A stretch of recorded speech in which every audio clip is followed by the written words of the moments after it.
My brother threw his wife out because she couldn't give him a child. Years later, she gave birth to my twins. From the very first day she entered our family, everyone knew she was different. She was gentle in a house full of noise, respectful in a family full of opinions, hardworking in a home where many only complained. She woke up before anyone else. She served my parents like her own. She carried herself with quiet dignity, even when relatives spoke to her with subtle disrespect. If you asked anyone honestly, no one could accuse her of being lazy, rude, or careless. But there was one thing people whispered about when she wasn't around. She had no child. The first 2 years passed with hope. Give her time, people said. By the 5th year, hope had turned into pressure. By the 8th year, pressure had turned into open comments. By the 10th year, the marriage was no longer about love, companionship, or loyalty. It had been reduced to one cruel question. So, when will she give birth? What people didn't talk about was my brother. They didn't talk about the night he came home late. They didn't talk about the affairs he had outside his marriage. They didn't talk about how his wife covered for him, protected his image, and endured humiliation in silence. In public, she was blamed. In private, she cried alone. Then one day, after 10 years of marriage, it ended. Not with a meeting, not with family elders, not with counseling or prayer. She was simply told to pack her things and return to her family house. No goodbye, no closure, just rejection. A few months later, my brother married one of his colleagues from work. When the new wife became pregnant, the family celebrated. Laughter returned. My brother was suddenly praised as a complete man.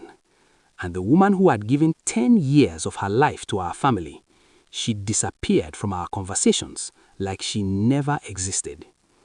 No one asked how she survived. No one checked if she had food, shelter, or dignity. My brother never sent support. He never asked how she was coping after being sent away with nothing but shame. I watched all of this, and it bothered me deeply.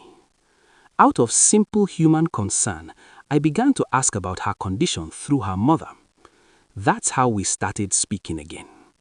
At first, it was polite. Then it became friendly. Then, without planning it, it became emotional. I fought the feeling. She was my brother's former wife. In our society, that line is not meant to be crossed. I knew loving her would mean criticism, conflict, and possibly losing my brother forever. But I also knew this. She had done nothing wrong. She had been faithful. She had been patient. She had been loyal to a man who did not return the same loyalty.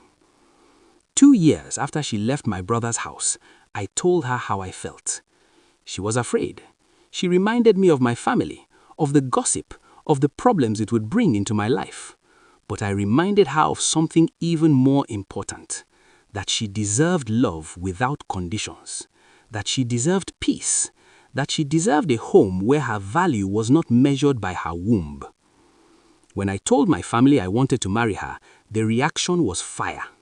Some said I was disrespecting my brother. Some accused me of secretly wanting her while she was still married. Some said I was bringing shame to the family name.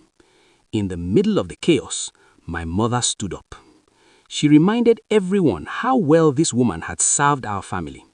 She asked one simple question. If she was good enough to be sent away, why is she suddenly too bad to be loved? My brother did not take it well. He told people I stole his wife. He painted me as a traitor. But how do you steal what someone threw away? 3 years ago, I married her openly. No secrets, no hiding. Just 2 people choosing peace. Our home changed her. She laughed again. She slept without fear. She stopped shrinking herself to fit into rejection. And then something happened that none of us expected. After 10 years of being called barren, after 10 years of carrying a label that was never medically proven, she became pregnant. When the doctor said, "It's twins," I couldn't speak. I just held her hand and cried quietly. Today, my house is filled with life. 2 baby boys, 2 miracles, 2 reminders that what people call a curse is sometimes just delayed destiny. My brother still tells people I betrayed him. He still talks as if she was his possession. But every night when I look at my wife and children sleeping peacefully, one question remains in my heart. Did I do wrong by choosing the woman he rejected?